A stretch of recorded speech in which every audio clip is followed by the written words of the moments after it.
Hi friends, வருகின்ற 21 ஞாயிற்றுக்கிழமை மகாலய அமாவாசை.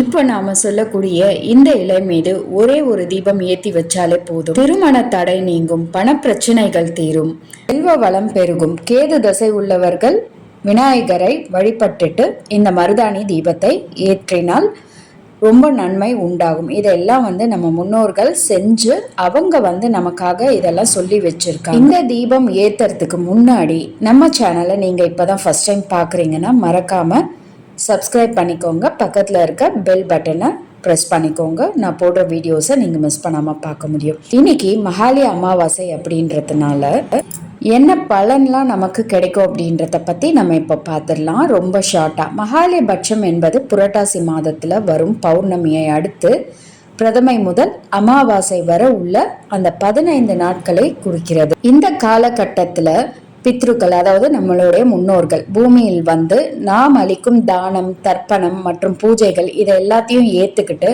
அவங்க நமக்கு ஆசி வழங்கறதா நம்பப்படுது. இந்த 15 நாட்களும் முன்னோர்களை நம்ம வணங்கறதுனால நம்மளுடைய பித்ருதோஷங்கள் நீங்கி குடும்பத்தில் நல்ல ஒரு சந்தோஷம் நிலவும் அப்படின்னு, சுபிக்ஷம் ஏற்படும் அப்படின்ட்டு பெரியவங்க சொல்கிறாங்க. ஸோ இன்னைக்கு நம்ம இந்த மகாலய அமாவாசை அன்னைக்கு காலையில் நம்ம செய்யக்கூடிய தர்ப்பணம், அதாவது அந்த குடும்பத்தில் இறந்தவங்களுக்கு அந்த தர்ப்பணம் எல்லாமே நம்ம செஞ்சு முடிச்சதுக்கப்புறம் மாலையில் பூஜை அறையில் இந்த விளக்கை நீங்கள் ஏற்றி வச்சு மகாலட்சுமியோ குலதெய்வமோ இல்லை அம்மன் படமோ நீங்கள் என்ன பூஜை வீட்டில் செய்வீங்களோ அந்த பூஜையோட சேர்த்து இந்த ஒரு தீபத்தையும் சேர்த்து ஏற்றி வைங்க.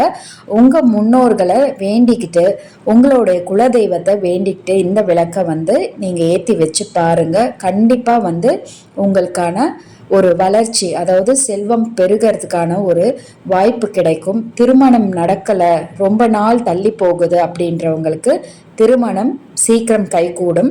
நிறைய பேருக்கு இருக்கக்கூடிய அந்த பணப்பிரச்சனை, இந்த பணப்பிரச்சனைக்கு மகாலட்சுமி தாயார்கிட்ட நம்ம வேண்டிக்கிட்டு ஒரு தீபத்தை இந்த இலை மீது நம்ம ஏற்றி வரும்போது நமக்கு நல்ல ஒரு முன்னேற்றம் கிடைக்கும். அந்த இலை வேற எதுவும் கிடையாதுங்க, மருதாணி இலை. மருதாணி இலை உங்கள் வீட்டில் செடிகளில் கிடைச்சதுன்னா நீங்கள் அதை பறித்து வச்சுக்கோங்க. இல்லை உங்களுக்கு கிடைக்கல அப்படின்னா நீங்கள் மார்க்கெட்டில், பூ மார்க்கெட்டில் கேட்டிங்கன்னா கூட கிடைக்கும். கண்டிப்பாக நீங்கள் அதை பறிச்சுட்டு க்ளீன் பண்ணி எடுத்து வச்சுக்கோங்க. கூடவே இந்த மாதிரி ஒரு பித்தளை தட்டு இல்லை வெள்ளி தட்டு, எவர் சில்வர் யூஸ் பண்ணக்கூடாது. கூடவே ஒரு மண் அகல் விளக்கு, நல்லெண்ணெய் இல்லை நெய் வச்சுக்கோங்க. பஞ்சு திரி எடுத்து வச்சுக்கோங்க. வறுமையையும் கஷ்டத்தையும் ஓட ஓட விரட்டி அடிக்கக்கூடிய இந்த தீபத்தை மாதம் ஒரு முறை வீட்டில் ஏற்றினாலே போதும்.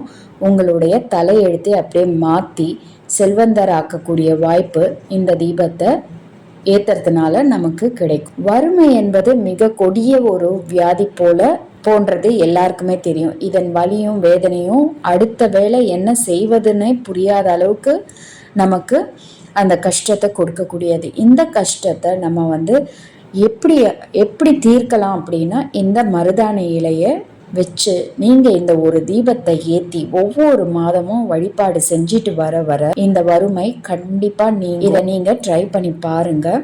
இப்போ நான் ஒரு பித்தளை தட்டில் மஞ்சள் குங்குமம் வச்சுக்கிறேன். அது கூடவே பார்த்தீங்கன்னா எங்கள் வீட்டு தோட்டத்திலே பறித்த மருதாணி இலையை ஒரு 4-5 ஈர்க்கு அந்த இலைகளில் இந்த பிளேட்டில் நான் சேர்த்துக்கிறேன். அது கூடவே ஒரு அகல் தீபம். இந்த மருதாணி இலையானது மகாலட்சுமி தாயாரின் அம்சமாகவே போற்றப்படுகிறது. இந்த மருதாணியை பெண்கள் கையில் வச்சுக்கிறாங்க. கையில் வைக்கும் பொழுது சகல சௌபாக்கியங்களும் அவங்களுக்கு கிடைக்கிறதா சொல்லப்படுது. நீங்கள் நார்த்து சைடில் பெண்கள் எல்லாம் பார்த்தீங்கன்னா அவங்க கையில் எனி டைமும் பார்த்தீங்கன்னா மெஹந்தி போட்டிருப்பாங்க. நீங்கள் நோட் பண்ணி பாருங்கள். அந்த மகாலட்சுமியோடைய அருள் நமக்கு கிடைக்கணும் அப்படின்னா இந்த மருதாணி இலையை அரைச்சி நம்ம வாரத்தில் ஒரு நாள் கூட நம்ம கைகளில் வச்சுக்கலாம். இது ஒரு செல்வ செழிப்பை உண்டாக்கும். இதை பற்றி நான் வேறு ஒரு வீடியோவில் உங்களுக்கு எக்ஸ்ப்ளனேஷன் கொடுக்குறேன். ஸோ இன்றைக்கி இந்த மாதிரி இலைகளை பறித்து இந்த தட்டில் நம்ம அப்படியே ஸ்ப்ரெட் பண்ணி வைக்க போகிறோம். இந்த இலைக்கு மேலே தான் ஒரு அகல் தீபம், அது மண்ணில் இருந்தாலும் ஓகே தான். இல்லை நீங்கள் பிராஸில் விளக்கு வச்சுருக்கீங்க அப்படின்னாலும் பிராஸில், இல்லை வெள்ளி விளக்கு இருந்தாலும் வெள்ளி விளக்கு கூட ஏற்றிக்கலாம். இதில் மிக சிறந்ததாக நம்ம சொல்லப்படுறது வந்து இந்த மண் அகல் விளக்கு.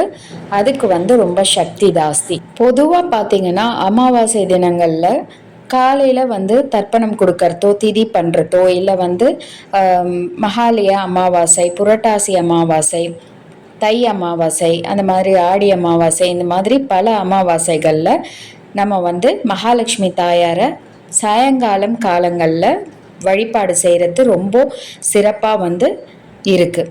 அந்த மாதிரி சிறப்பான நாட்களில் நம்ம வந்து இந்த மாதிரி மகாலட்சுமி தாயாருக்கு சாயங்கால வேலைகளில் வீட்டோடைய பூஜை அறையில் இந்த விளக்கை ஏற்றி வைக்கிறது ரொம்ப நல்லது. அப்படி தான் இந்த பரிகாரம் வந்து உங்களுக்காக நான் சொல்லியிருக்கேன். இந்த பரிகார விளக்கை நீங்கள் ஒவ்வொரு மாதமும் அமாவாசை அன்றோ இல்லை வந்து பௌர்ணமி அன்றோ இல்லை வெள்ளிக்கிழமைகளில் கூட நீங்கள் வந்து மகாலட்சுமி தாயாருக்கு முன்னாடி நீங்கள் ஏற்றி வைக்கலாம். நீங்கள் ஏற்றி வைக்க வைக்க உங்கள் வீட்டில் இருக்கக்கூடிய வறுமை நிலை கண்டிப்பாக மாறும். நிறைய பேர் வந்து வறுமையோடு இருக்கிறது நிறைய கேள்விப்பட்டிருக்கோம். அதாவது அடுத்து என்ன செய்யணும் அப்படின்றத யோசனை பண்ணக்கூட அவங்களுக்கு முடியாத அளவுக்கு சில பிரச்சனைகள் பணத்தால் அவங்களுக்கு இருக்கும். ஸோ அந்த மாதிரி இருக்கக்கூடியவங்க இந்த ஒரு பரிகாரத்தை விடாமல் செஞ்சுட்டு வாங்க. கண்டிப்பாக வந்து பலன் கிடைக்கும். இந்த மாதிரி ஒரு தட்டில் இந்த மருதாணி இலையை நல்லா பரப்பி வச்சுட்டு மண் அகல் வச்சு அதில் பஞ்சுத்திரி போட்டு நல்லெண்ணெய் இல்லைன்னா நெய் யூஸ் பண்ணி இந்த விளக்கை ஏற்றுங்க. மகாலட்சுமி தாயாருக்கு முன்னாடி வச்சுட்டு மகாலட்சுமி தாயாரை போற்றி அப்படின்ட்டு 11 தடவையோ இல்லை 108 தடவையோ நீங்கள் சொல்லி பூக்களால் அர்ச்சனை பண்ணி தீபதூபம் காமிச்சு உங்கள் வீட்டில் பூஜை அறையில் இந்த பூஜையை செஞ்சுட்டு வாங்க. எங்கள் வீட்டில் இப்படி தான் நான் வந்து ஒவ்வொரு மாதமும் நான் செஞ்சுக்கிட்டு இருக்கேன். நல்ல பலன் வந்து எனக்கு கிடைக்குது. ஸோ நீங்களும் இந்த மாதிரி பூஜைகள்லாம் கேட்டு தெரிஞ்சுக்கிறதுக்கு என்னுடைய இந்த சேனல் தீபாஸ் வாவ் கிச்சன் சேனலை மறக்காமல் சப்ஸ்கிரைப் பண்ணிக்கோங்க. அப்படியே என்னுடைய ட்ராவல் சேனலும் போயிட்டு சப்ஸ்கிரைப் பண்ணிக்கோங்க. லிங்க் டிஸ்கிரிப்ஷன் பாக்ஸில் கொடுக்குறேன். Thank you very much.